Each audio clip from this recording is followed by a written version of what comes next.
আসলে আমাদের নদীটা দখল যেভাবে হয়ে গেছে, সাধারণ মানুষ আস্তে আস্তে আসে, এইগুলোকে প্রশাসন ভ্রুক্ষেপ করে না, দেখে না। অনেকখানি জমি আছে দখল হয়ে গেছে নদীর, যেগুলো প্রশাসন কখনো দৃষ্টিপাত করে না, কখনো আসে না, কখনো খোঁজখবর নেয় না। জিকে দায়সারা কাজ করে। জিকের প্রজেক্টের এই যারা আমরা শুনছি যে এই নদী আচ্ছা জিকের আন্ডারে, জিকের কখনো কোনো কর্মকর্তারা এখানে আসে না, দখলমুক্ত করে না। এই যে রাস্তাটা হয়েছে, রাস্তার সাথে এই যে ঘরবাড়ি হয়ে গেছে, ঘরবাড়ি হয়ে গেছে। এক কথায় নদী আর নদী নাই, গড়াই নদী নাই, গড়াই নদী একদম সম্পূর্ণ দখল। এই দখলমুক্ত কবে হবে তাও জানি না। এইভাবে যদি চলতে থাকে এই নদী আর নদী থাকবে না, দেখা গেল এই নদীতে মানুষ এমনি পায়ে হেঁটে পার হচ্ছে। আসলে আমাদের দীর্ঘদিন আমরা ছোটো থেকে দেখে আসছি যে নদী আস্তে আস্তে আস্তে আস্তে ভরাট হতে হতে হতে হতে বা এই দখল আস্তে আস্তে আস্তে আস্তে আস্তে আস্তে এতটা দূরে চলে আসছে যে আর নদী নাই, এটা তো খালের পরিণত হয়ে গেছে। আমরা আগে এই গড়াই নদীতে গোসল করেছি, ছোটকালে কত বান্ধবী বন্ধু নিয়ে ঝাপাঝাপি করেছি, গোসল করেছি। এখন গড়াই নদীর পানি এতই নোংরা যে নদীর তো যাওয়া যায় না, নদীর পানির দুর্গন্ধ, যত এলাকার মানুষ নোংরা সব এই গড়াই নদীর চরে আইনে ঢালছে, এলাকার পরিবেশ নোংরা করছে। এতে শিশু বাচ্চা, বড় মানুষ, বয়স্ক মানুষ ক্ষতিগ্রস্ত হচ্ছে। আমরা সরকার বা এলাকার নেতাকর্মীদের কাছে এই আবেদন করছি যাতে এরা একটা উদ্যোগ নেয়, এলাকার এই চরে যাতে নোংরা, কোনো দুর্গন্ধযুক্ত নোংরা যাতে না ফেলে। এলাকার পরিবেশ ভালো থাকুক, সুস্থ থাকুক সবাই, বাচ্চারা সুস্থ থাকুক, বয়স্ক মানুষ সুস্থ থাকুক।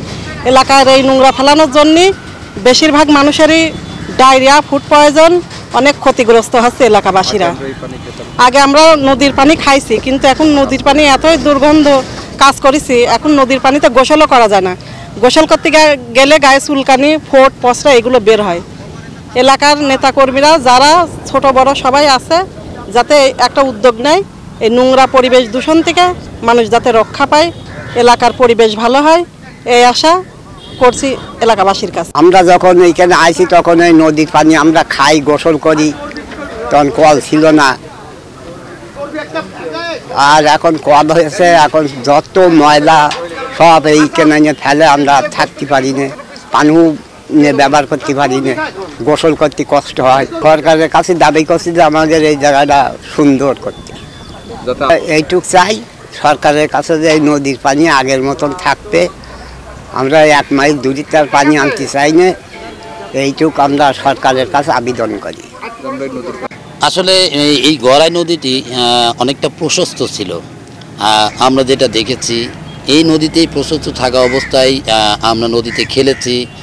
নদীতে একটা সময় অনেক নৌকা আসতো, যেখানে এখানে একটা অর্থনৈতিক একটা জায়গা ছিল, যেখানে বিভিন্ন রকমের মালামাল, মাটির হাড়ি থেকে শুরু করে বিভিন্ন রকমের গরুর খাবার থেকে শুরু করে বিচেলি পর্যন্ত এইগুলো কিন্তু এখানে আসতো একটা সময়।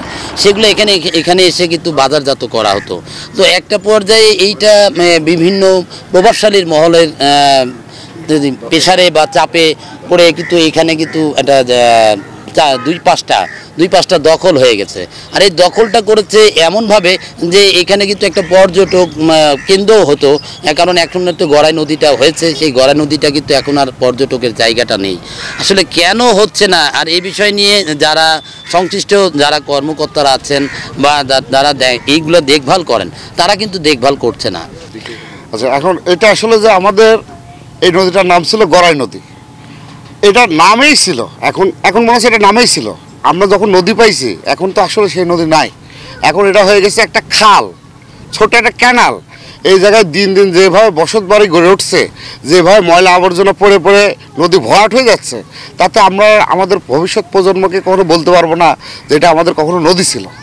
তো এইটা আমরা সংশ্লিষ্ট মহলের কাছে আবেদন করতেছি এবং দাবি জানাচ্ছি সেই সাথে যে আমাদের এটা যে নদী ছিল সেই নদীর রূপেই যাতে রূপান্তরিত করার ব্যবস্থা নেই তারা। এটা আমাদের একটা ঐতিহ্য, এটা আমাদের কুষ্টিয়াবাসীর একটা গর্ব যে আমাদের কুষ্টিয়ায় গড়াই নদী আছে। সেই গর্বর বিষয়টা কিন্তু আমাদের কাছে আস্তে আস্তে পুরোপুরি বিলীন হয়ে যাচ্ছে। তা আমার জোর দাবি থাকলো, আবেদন থাকলো যে আমাদের এই নদীটা পুনরায় খনন করে সুন্দরভাবে এই নদীটা আবার নদীর রূপে রূপান্তরিত করা যেতে হয়। আর এই উচ্ছেদ যে বিষয়গুলো আছে, এখানে যে অবৈধভাবে স্থাপনা গড়ে উঠছে একের পর এক, ঘর বাড়ি, দোকানপাট, এই যে নোংরা আবর্জনা, এইগুলো পরিপূর্ণভাবে উচ্ছেদ করা হলে আমার বিশ্বাস এটা আবার নদীতে রূপান্তরিত হয়ে যাবে। আসলে কিন্তু আমাদের ভবিষ্যৎ প্রজন্ম কিন্তু এই জলবায়ু বা এই যে ঐতিহ্যটা, এই যে নদীর যে একটা ঝলঝলানি, একটা যৌবন, যে একটা যেই বিলুপ্তির পথে চলে যাচ্ছে, এটা কিন্তু একটা সময় কিন্তু এই ভবিষ্যৎ প্রজন্ম জানবে না, তারা শুধু রূপকথার গল্প বলে জানবে। আর এইটাই কিন্তু একটা পর্যায়ে দাঁড়াবে এমন অবস্থায় যে এই জায়গাটা কিন্তু বিরূপ একটা ধারণা আসবে যে আসলে নদীটা ছিল কিন্তু মনে হয় ছোটোই ছিল, কিন্তু আসলে আমাদের প্রজন্মের সময় কিন্তু আমরা বড়ই দেখেছি, কিন্তু এই প্রজন্ম, ভবিষ্যৎ প্রজন্ম কিন্তু আমাদের সন্তানেরা তারা কিন্তু ছোট দেখবে, আস্তে আস্তে কমে যাচ্ছে, ছোট হয়ে যাচ্ছে। যে একটা বড় আকার ছিল, যে একটা নদীর একটা স্রোত ছিল, সে স্রোত এখন কিন্তু আর নাই, পাওয়া যায় না। আসলে এই বিষয় নিয়ে আমি বলবো যে সংশ্লিষ্ট যারা আছেন তারা অবশ্যই এই বিষয়টা দেখবেন এবং তারা এই প্রভাবশালী মহল যারা আছে তারা চিহ্নিত করবেন, আপনারা যারা আছেন চিহ্নিত করবেন, চিহ্নিত করে তাদেরকে এই যে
কুষ্টিয়ায় যেহেতু অনেকগুলো নদী রয়েছে এবং এখানে একটা বৃহৎ সেচ প্রকল্পও রয়েছে, জিকে প্রকল্প, যেটার দরুন কৃষি উদ্বৃত্তশীল জেলা হিসেবে কুষ্টিয়া পরিচিত, সেই দিক থেকে এই সেচ কার্যক্রম যেন কোনোভাবে বাধাগ্রস্ত না হয়, অবৈধ দখলদার উচ্ছেদের জেলা প্রশাসন সবসময় তৎপর রয়েছে। আর যেটি বললেন যে পানি উন্নয়ন বোর্ডের সহযোগিতায় অবৈধ দখলদারের যে তালিকা প্রস্তুত করা হয়েছে, সেই তালিকা অনুসারে ইতিমধ্যে আমরা কিছু দখল আর উচ্ছেদের কার্যক্রম গ্রহণ করেছি এবং এটি আমাদের প্রতিনিয়ত এই কার্যক্রম চলমান থাকবে, এটি একটি রুটিন কাজ, তবে এই বিষয়ে আমরা আরও বেশি তৎপর হব।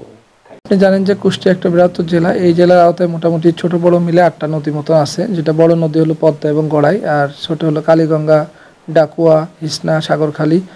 তো ইতিমধ্যে আমরা এই নদীগুলোর খননের ব্যাপারে, বিশেষ করে হিসনা, সাগরখালী, ডাকুয়া এবং কালীগঙ্গা নদী, এগুলো খননের ব্যাপারে আমরা ইতিমধ্যে কার্যক্রম শুরু করছি এবং ডিপিপি দাখিল করা আছে। আমরা ডিপিপি অনুমোদন হলে হয়তো আমরা এগুলোর কার্যক্রম শুরু করব। আর ইতিমধ্যে নদীগুলো যে অবৈধ স্থাপনাগুলো গড়ে উঠছে সেগুলো আমরা তালিকা প্রস্তুত করছি। এই তালিকাগুলো আমরা ইতিমধ্যে ওয়েবসাইটেও আমাদের দাখিল করা আছে। আমরা এটা বাজেট চেয়ে আমরা প্রস্তাবনা পাঠাইছি, আমরা বাজেট আসলে আমরা এগুলো উচ্ছেদের কার্যক্রম শুরু করব এবং নদী খনন হলে এই খননের সাথে সাথেই উচ্ছেদ কার্যক্রম পরিচালিত হয়। যেহেতু উচ্ছেদ করার পরে যদি সেটা কার্যক্রম পরিচালিত না হয়, সেক্ষেত্রে আবার দেখা যায় যে অবৈধ দুষ্কৃতিকারী কিছু লোকজন এগুলোর অবৈধ স্থাপনা করে। সেক্ষেত্রে আমরা দীর্ঘ পরিকল্পনা হিসেবে ডিপিপিতে আমরা এটা অন্তর্ভুক্ত করছি। ডিপিপি পাস হলেই আমরা এটার উচ্ছেদ কার্যক্রম শুরু করব।